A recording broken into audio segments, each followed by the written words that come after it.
Hey guys, welcome back to my channel. So today I have a little bit of a different video to share with you guys. So recently I've been trying to do to incorporate a few more lifestyle type of videos into my channel and not be so heavily focused on beauty. Although I still love beauty and I work at Sephora, it's a big hobby for me, so I will still be doing a lot of my beauty videos. I'm just trying to kind of sprinkle in a little bit more variety for you guys. So if you enjoy watching this video or more of the lifestyle type of videos that I have been doing, please make sure to click the like button down below to let me know, and I will continue making more of these videos for you.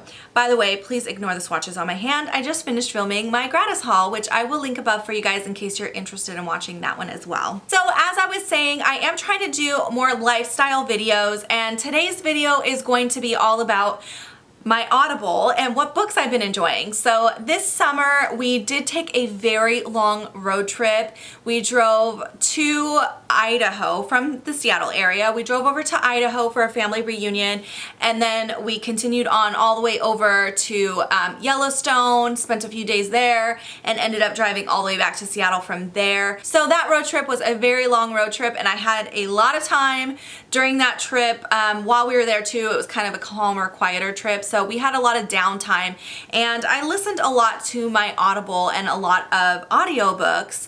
I also try to meditate in the morning and have some quiet time when I drink my coffee in the morning, just to start my day out right, and I usually will be listening to an audiobook when I do that. I like to take my coffee outside, and I like to sit in the grass and just enjoy the quiet air and look at my beautiful view from my yard, which happens to be of a pond and a nature reserve, so I love looking at that, and I like to listen to my audiobooks while I do that. So anyway, what I thought I would share with you guys are some of the books that I recently finished reading, as well as some of the ones that I'm in the middle of reading. I don't know if you guys are like me, but a lot of times I'll have multiple books open that I'm reading at the same time. Sometimes I'm in the mood for one book and sometimes I'm not, so I kind of have a few that I have open that I'm working on, and I'll jump around a little bit depending on what my mood is. So I'm going to start with the books that I recently finished reading, and I will tell you guys what I thought about it and whether or not I recommend the book. So the first book that I finished reading is called The Happiness Advantage, and it is by Sean Achor. So this book I finished reading actually a few months ago, but I thought I would still bring it up because I think it's a really good book. You will notice a theme with a lot of my books that I've been reading. I really enjoy self-help books, and in particular books about increasing and boosting your happiness levels. I'm constantly trying to improve on myself, and that is something that I feel like everyone can kind of relate to, is just trying to be happier and happier. So that book in particular, it was more geared towards how to use your happiness in a business environment. For me, I've been out of the business world for some time now. I do work at Sephora still. I'm not working at like a 9 to 5 job anymore for a Fortune 500 company or anything like that. So for me, this book was not as relevant to my life now as it would have been a few years ago. I kind of wish I had found this book when I was working for a Fortune 500 company and there was a lot more stress in my life at that time. So I think this book would have been very helpful. However, if you are working at a job like that, that's kind of in the business world, I think you would really enjoy this book, especially if you are a manager of a team or a leader in any way. I think you would really find this book helpful. So the second book that I recently finished reading is called You Are a Badass, and it is by Jen Sincero, I think is how you say it. I loved that book, you guys. It is so empowering. It's mostly geared towards women and how to feel empowered, but it has a lot to do with kind of the way that your mind works and how you think about yourself. So it's all about remembering that you have the power within yourself, taking the time to kind of reflect on how your brain is processing information. So a lot of times when we do things, we don't even realize it, but you know, just throughout my day, I might 100 times in the day be like, why am I doing this way? Or I'm not keeping up well enough on the chores. I'm not being a good enough mom and sitting down to play with my kids often enough, or I'm not doing this well enough, I'm not doing that well enough, you know, my makeup looks like crap today, my thighs are too fat, whatever. Like that mean voice in my head is constantly going and going and going. And this book is all about, you know, how to catch yourself when you're beating up on yourself, and remember that we're all human, nobody's perfect, and just trying to, it's all about kind of retraining that voice so that you're not as demanding and like hard on yourself. So I thought that book was amazing, and it made me feel like really empowered. It made me feel like I could do anything, and I definitely recommend that book for anybody. I think that book really helped me to kind of change my mindset a little bit and just to be nicer and kinder to myself. So that was a really, really great one. The next book that I just finished recently is called Pretty Happy, and it's by Kate Hudson. So this one is all about, very similar to the last book, it's all about how your mind works and how your inner conversations are going, but it's also kind of put it into the framework of how healthy your body is and whether or not you're fit. What are you eating the right foods? Are you really conscious about what you're putting into your body? So this one is, again, it's a self-help book, but it has like a different twist to it because it's all about being healthier and making better decisions for your body. So this one I think is a great book for anyone who's struggling a little bit with their weight, or who's struggling a little bit with just eating healthier, being more active, anything like that. Or if you're a Kate Hudson fan, I think she's so adorable. I really admire her and her mother. I feel like I have a lot of similar ideals to them. I try to be very conscious of who I am as a person and trying to constantly improve on that, but I also don't want to be too hard on myself, and I don't want to beat myself up, and I think that's where I get into trouble sometimes, is I have super high expectations. So this book was really helpful for me in the framework of working on my body, and I am on a fitness journey right now. If you guys haven't seen my video, I will link that above, but I am working towards a goal to lose some weight, and I have made some progress, so I'm very, very excited about that. But this book was definitely helpful for me to just kind of sit back and think about, you know, what foods have I been putting into my body? What have I been doing for fitness? Am I really thinking about, you know, taking care of my body the way it deserves to be taken care of? So this was a really great book for that as well. All right, and then another one that I just finished reading is called Mastering Your Mean Girl, and this is by Melissa Ambrosini, I believe is how you pronounce her last name. This one sounds deceptive, a little deceptive in the title. So it's called Mastering Your Mean Girl. My initial thought when I saw this in my Audible suggestions was, why would I want to be mean to people? I don't want to read that book. But it's really not about becoming a master of being mean. That's not it at all. It's more about, as I mentioned in one of the other book's descriptions, it's about that mean girl voice that's in your head that's always putting you down, that's telling you you're not pretty enough, you're not smart enough, you're not active enough, you're not this, you're not that. That voice that we all have that's constantly rattling off in our head. So it's all about how to control that voice. So this is very similar to the Badass book that I mentioned earlier. However, this one, I found the tone of this book to be very different than the You Are a Badass. So You Are a Badass was really about, you know, female power and being a strong woman and taking your control and all of that. And this one is more about changing the culture that's in your head, and it's a little bit more, I would call it a little bit more of a sweet book.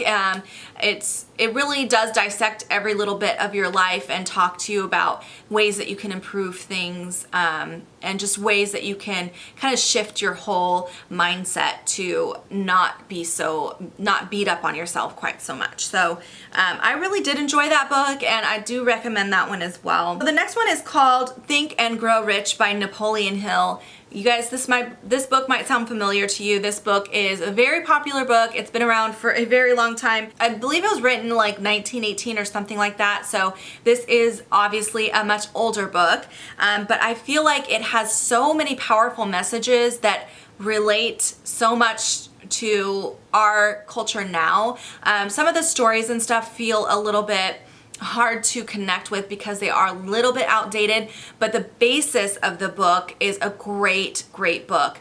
It's not just about becoming richer. Although if you apply all the principles, I have a feeling that will happen for you. But it's really, again, about learning to connect to our power. I'm a big believer in the law of attraction, and this is basically the first book ever written about the law of attraction, and it's all about, you know, how our thoughts do turn into things. And it's kind of a step-by-step guide on some practical ways that you can make that happen. So I thought that it was a really, really great book, and I really enjoyed it. It did take me a long time to read this book. I started it, got pretty far into it, probably close to halfway through it, and then put it away for like 6 or 7 months and didn't listen to it until I finally finished it off on this road trip. So it definitely is a little bit of a lengthy book, and it's a little difficult to get through because some of, as I mentioned, some of the stories can be a little bit outdated, but I think it's definitely worth it if you have the time to do it. Just read a little bit at a time, but it was very informative. Okay, and then another book that I just finished is called Big Magic by Elizabeth Gilbert. She's also the author of Eat, Pray, Love, which you guys might be familiar with.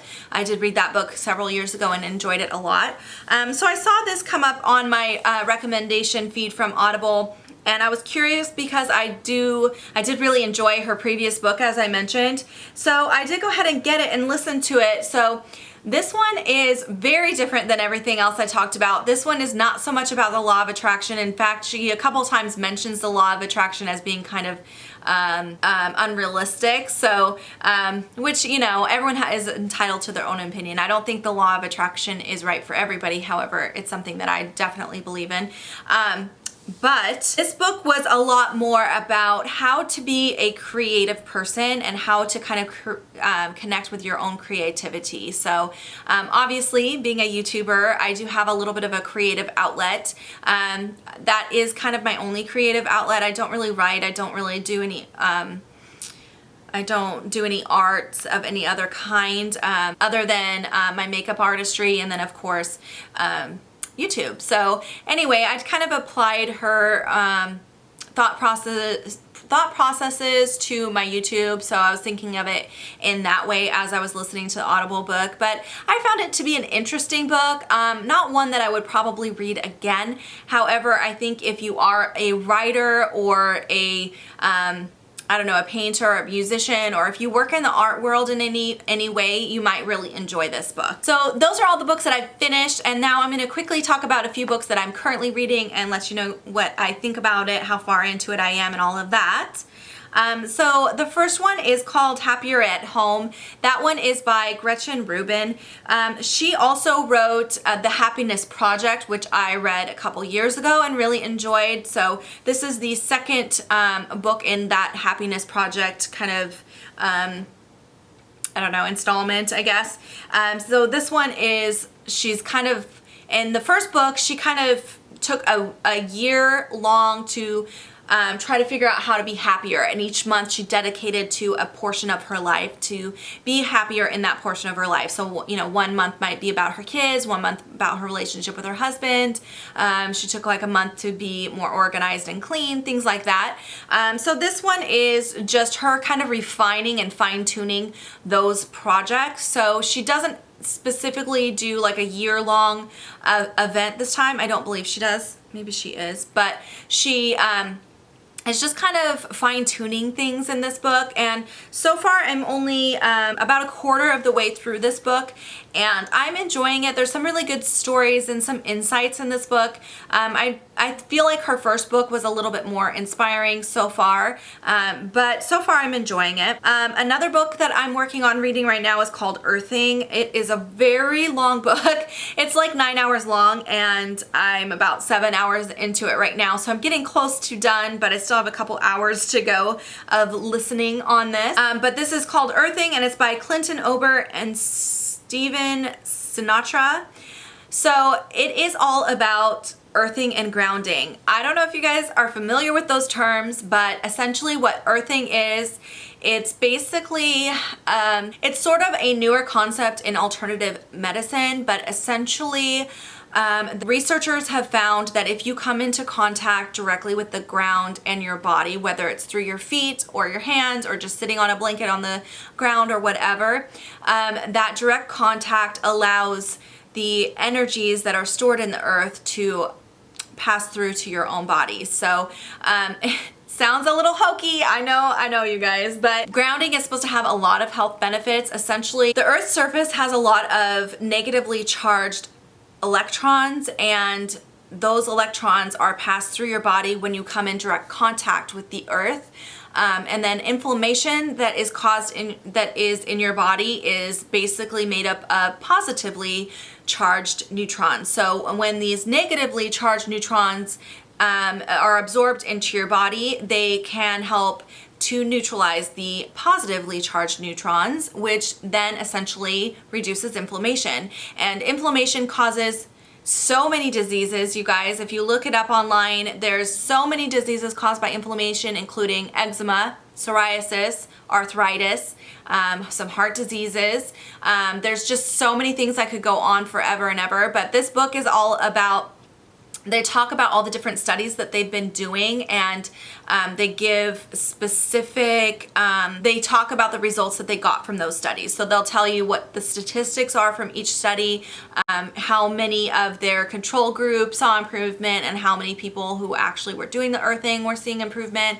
They also kind of explain how to do the earthing, because it sounds a little hokey and it sounds a little bit weird and complicated, but essentially anytime that you have direct contact with the earth, whether it's bare skin or through clothing, then you're earthing.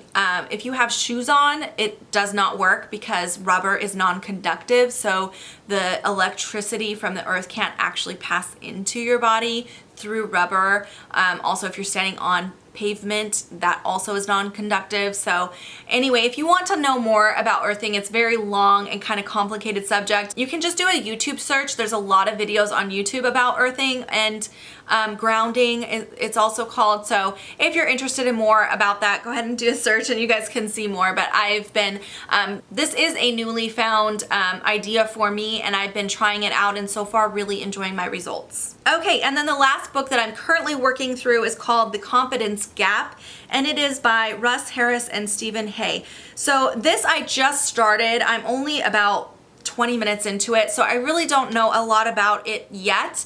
However, so far just from the introduction, I think it's going to be something that I'm going to really enjoy. The basic premise is, as it's been presented so far in the book that I've read, or the portion of the book that I've read, is just about how to really gain self-confidence. And you know, again, I feel like self-confidence has a lot to do with that mean girl voice in all of our heads that's constantly putting us down. If you're more confident, you probably aren't going to be as negative towards yourself. So that is basically my hope with that one, is that it also helps to kind of further my understanding and my ability to control that inner voice. So yeah, those are all the books that I have read recently and am currently reading. If you guys have any suggestions for me on books that I might enjoy, please leave those down below. I hope you guys enjoyed these recommendations, and thank you so much for watching. I'll see you guys in my next video. Bye guys.